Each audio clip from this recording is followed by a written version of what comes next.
அரசியல் நேயர்களுக்கு வாழ்த்துக்கள். உலகமே எதிர்பார்த்துக்கிட்டு இருந்த ஈரான் அமெரிக்கா இஸ்ரேல் போர் நிறுத்தத்துக்கு வர்றதுக்கான வாய்ப்பு வந்துருச்சு. வேறு வழி இல்லாமல் இனிமேல் போரை தொடர்ந்தால் நம்மளுக்கு இந்த அமெரிக்காவில் எந்தவித மதிப்பு மரியாதையும் இருக்காது. அதோட மிக மோசமாக பலரும் நம்ம மேலே பழிச்சொல்லுக்கு ஆளாக்கிடுவாங்க அப்படிங்கிற பயம் ட்ரம்ப் அவர்களுக்கு வந்துருச்சு. அதனுடைய விளைவாக என்ன செய்தார், சில தினங்களுக்கு முன்னாடி இஸ்ரேலுடைய பிரதமர் நெதன்யாவுக்கு ஃபோன் பண்ணி நீங்கள் லெபனானில் அடிக்கிறத நிறுத்துங்க, போர் நிறுத்தம் நம்ம அறிவித்த பிறகு நீங்கள் லெபனானில் அடிக்கிறதுனால ஈரான் திருப்பி அந்த மத்திய கிழக்கு படைகளையும் உங்கள் மேலேயும் அடிக்கிறாரு, அப்போ என் கட்டுப்பாட்டுக்கு வரமாட்டேங்குதுன்னு சொல்லி கண்டிச்சிருக்கிறாரு. ஆனால் இஸ்ரேலுடைய பிரதமர் நெதன்யாகுடைய நோக்கம் போரை நிறுத்துறது அல்ல. அவருடைய ஆசை என்னென்னா, நெதன்யாகு உயிர் இருக்கிற காலம் வரைக்கும் இந்த இஸ்ரேலில் போர் நடந்துக்கிட்டே இருக்கணும், அப்போ தான் நம்ம மேலே எந்த விசாரணையும் வராது. ஒருவேளை போர் நின்று அமைதியாகிட்டா இஸ்ரேல் நாடாளுமன்றமே நம்மளை விசாரிக்க ஆரம்பிச்சு நம்மளை கைதியாக்கிறோம் அப்படிங்கிற சூழ்ச்சியில் அவர் என்ன பண்ணியிருக்காரு, தவறான தகவல்களை அமெரிக்காவுக்கு கொடுத்து ஈரானில் போரை நிறுத்தாத வேலையில் செஞ்சுக்கிட்டு இருக்காரு. இதை உணர்ந்த ட்ரம்ப் தான் 2 நாளைக்கு முன்னாடி நெதன்யாவுக்கு ஃபோன் போட்டு பேசியிருக்கிறாரு. நான் ஒன்று சொன்னால் நீ ஒன்று செய்கிற, என்னையா அதனை கேட்க, சரியான பதில் கொடுக்கல, கெட்ட வார்த்தையில் அசிங்கமான வார்த்தைகளை பயன்படுத்தி நெதன்யாகுவை ட்ரம்பை திட்டியிருக்காருங்கிற தகவல் வந்திருக்குது. இதை கேட்ட உடனே சூடான நெதன்யாகு என்ன பண்ணிட்டாரு, பெரும்பாலும் யூதர்களுடைய குணம் என்னென்னா உள்ளுக்குள்ளே வஞ்சம் வச்சுட்டா கருநாக பாம்போட மோசமாக அவங்க வஞ்சம் வைப்பாங்க. எப்படி இஸ்லாமிய நாடுகளெல்லாம் ஆக்கிரமித்து இஸ்லாமிய நாடுகளை ஒழிக்கணும்னு முடிவெடுத்தாரோ இந்த யூதரை சேர்ந்த நெதன்யாகு, அமெரிக்காவுக்கு ஆப்பு வைக்கிறதுக்கு முடிவு பண்ணி அவர் உளவுப்படைய அந்த மொசாத் உளவுப்படையை என்ன பண்ணியிருக்காரு, அமெரிக்காவுக்குள்ளே விட்டுருக்காரு. அமெரிக்காவுடைய அந்த பென்டகன் உள்ளிட்ட பல ஆயுத தடங்கள்லையும் அமெரிக்காவுடைய முக்கியமான அலுவலகங்கள்லையும் அந்த உளவு பார்க்கும் வேலை ஆரம்பிச்சிருக்குது. இதை எப்படியோ கண்டுபிடித்து விட்ட ட்ரம்ப் அவர்கள் அதிர்ச்சிக்கு ஆளாயிருக்காரு. இஸ்ரேலுடைய பேச்சை கேட்டுக்கிட்டு தான் நம்ம இந்த ஈரானை அடிச்சுக்கிறோம். ஈரானை அடிக்கிறதுனால நம்மளுக்கு எந்த லாபமும் இல்லை, ஈரானால் எந்த விதமான பாதிப்பும் அமெரிக்காவுக்கு இல்லைன்னு சொல்லி நம்ம நாடாளுமன்றத்தில் கேள்வி கேட்க ஆரம்பிச்சிட்டாங்க. அது மட்டும் இல்லாமல் ஐநா சபையிலேருந்து நேட்டோவிலேருந்து எல்லாரும் ஏயானி அவன்கிட்ட சண்டைக்கு போகிறான்னு கேட்குறாங்க.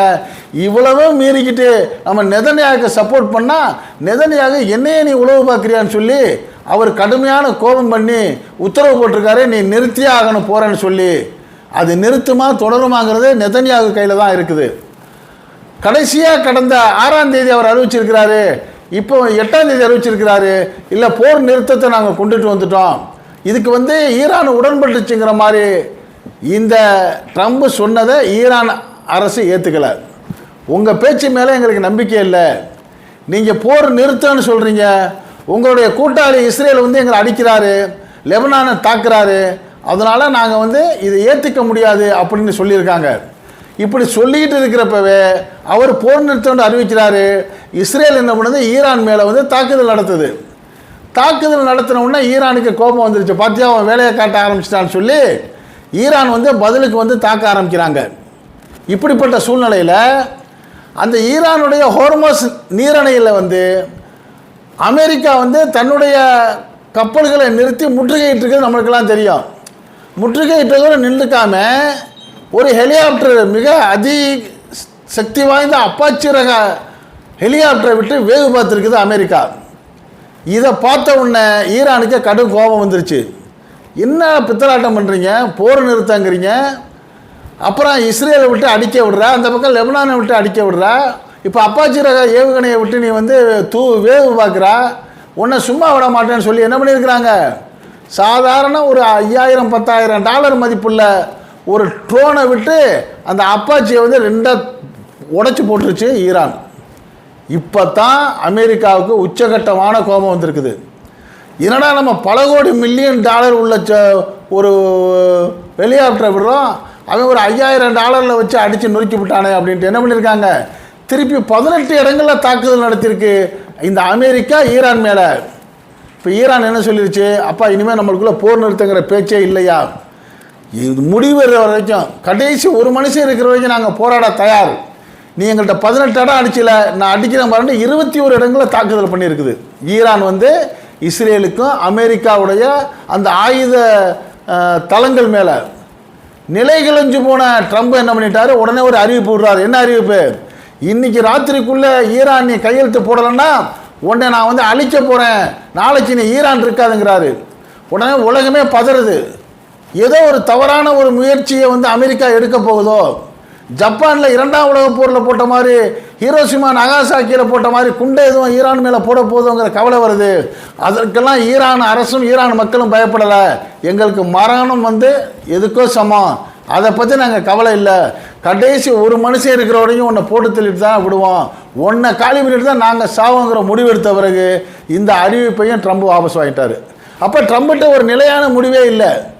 இப்போ என்ன பண்ணிட்டாரு, வேற வழியே இல்லை, ஐயா சாமி எப்படியாவது நிறுத்தியா அப்படின்னு கெஞ்ச ஆரம்பிச்சிட்டாரு ஈரான்கிட்ட. ஈரான் வந்து 4 கண்டிஷன்களை வச்சுருக்காங்க. கண்டிஷன் நம்பர் 1, நான் இதை வந்து நிறுத்தணும்னா இன்டர்நேஷ்னல் அனைத்து நாடுகளும் சேர்ந்து எங்களுக்கு இழப்பீடாக வந்து $300 பில்லியன் கொடுக்கணும். Condition number 1. கண்டிஷன் நம்பர் 2, எங்களுடைய 24 பில்லியன் பணம் அமெரிக்க டாலர் பணத்தை நீ அமெரிக்கா முடக்கி வச்சிருக்கிறா, அதை ரிலீஸ் பண்ணணும். 2. மூணாவதாக வந்து இந்த செறிவூட்டப்பட்ட யுரேனியத்தை நான் உங்கள்கிட்ட கொடுக்க மாட்டோம், நாங்கள் இதை வந்து மக்கள் அழிவுக்கும் பயன்படுத்த மாட்டோம், ஆனால் அதே சமயம் எங்கள் நாட்டுடைய ஆக்க சக்திக்கு நாங்கள் பயன்படுத்துவோம், நாங்கள் அப்படித்தான் செய்வோமாங்கிறது உனக்கு சந்தேகமாக இருந்தால் இன்டர்நேஷ்னல் உலக நாடுகள் சேர்ந்து எங்களை கண்காணிக்கிட்டேன். அமெரிக்கா நீ கண்காணிக்க நீ ஆள் இல்லை. கண்டிஷன் 4, ஹார்மஸ் நீரிணை எங்கள் இடத்துல இருக்கிறது எங்களுக்கு சொந்தமானது, அதை நீ அத்துமீறி உள்ளே நுழைஞ்சா நீ நாசமாக போயிடுவா, உன்னால் நுழையவும் முடியாதுன்னு இருக்கு. என்ன காரணம்னா பல இடங்களில் கடல் கன்னி வெடிகளை புதைத்து வச்சிருக்கிறது ஈரான். இந்த கன்னி வெடிகளை எடுக்கணுண்டா ஈரானால் மட்டும்தான் முடியும். அது எடுக்காமல் வேறு ஏதாவது கப்பல் அதை கடக்க முயன்றால் அவர்களுக்கு மிகப்பெரிய விபரீதங்கள் ஏற்படுங்கிறது அமெரிக்காவுக்கே தெரியும்.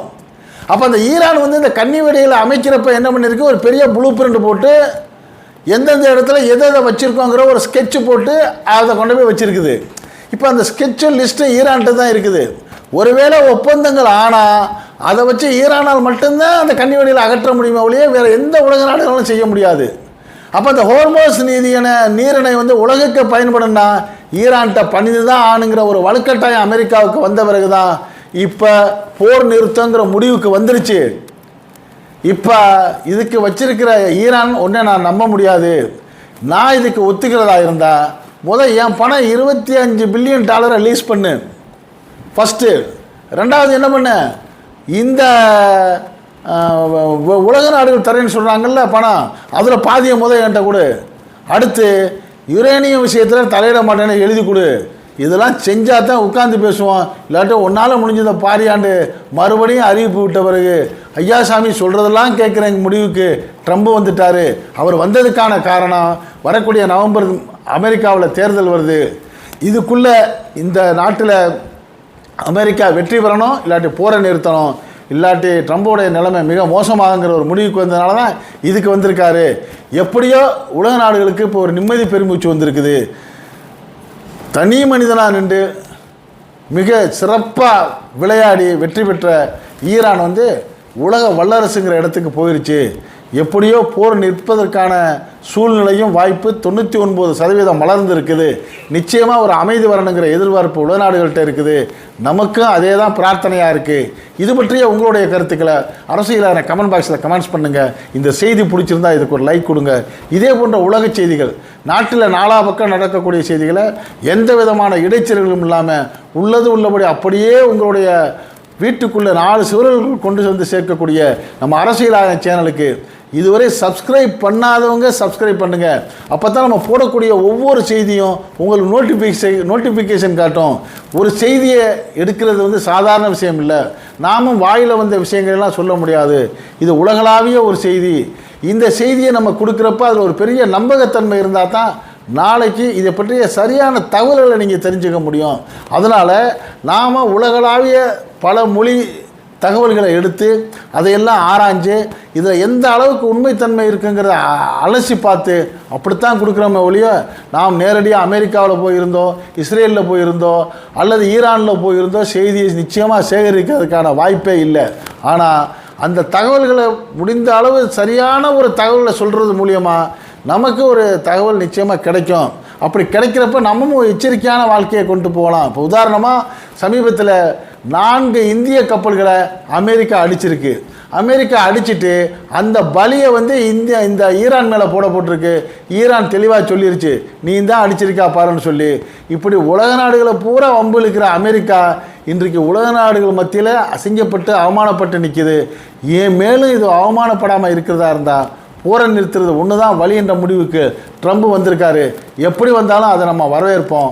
இது பற்றிய உங்களுடைய கருத்துக்களை நீங்கள் அரசியலாளர் கமெண்ட் பாக்ஸில் கமெண்ட்ஸ் பண்ணுங்கள். இந்த செய்தி பிடிச்சிருந்தால் ஒரு லைக் கொடுங்க. இதே போன்ற செய்திகளுக்கு என்றும் இணைந்திருப்போம். உங்கள் நண்பன் அஷ்ரஃப் அலி. நன்றி, வாழ்த்துக்கள்.